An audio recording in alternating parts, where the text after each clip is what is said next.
Ако членовите на судскиот совет не се повлечат по изгласаните интерпелации, на улица ќе излезе многуброен народ. По вчерашната најава во само интервју премиерот Мицкоски денеска повтори дека граѓаните ќе се самоорганизирале за протест во знак на револт, а тој лично ќе им се придружи. Кога би се одржал протест Мицкоски не кажа, но потенцира дека очекува тој да биде масовен. Овие најави според премиерот се само предупредување, а не упад во судството. И гледаме дека поединци од таму терат и нет.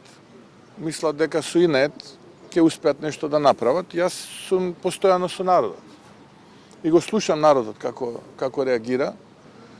И јас само сакам да кажам дека доколку не постапат соодветно на одлуката на тие кои што ги бираат, тоа се парламентарците, се плашам дека може да им се случи народ.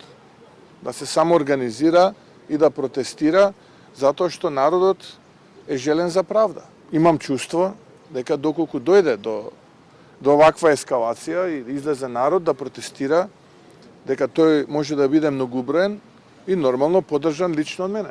За случувањето околу судскиот совет со критика кон владината коалиција се огласи известувачот за Македонија во Европскиот парламент Томас Вајц. Во писмена изјава вели дека неговата реакција е за притисокот врз судскиот совет да поднесат оставки или да се разрешат поради наводна политичка припадност на членовите. Овој повик од страна на владата е загрижувачки знак за политичко мешање во судството. Независноста на судскиот систем е клучна за владењето на правото и поделбата на власт, кои што се темелни вредности на патот на Македонија кон Европската Унија. Стои во кратката изјава на Вајц. Дали овие негови негативни забелешки ќе имаат влијание во извештајот на ЕУ за напредокот на земјава не е познато, но според премиерот Брисел требало да ги нотира успесите на земјава.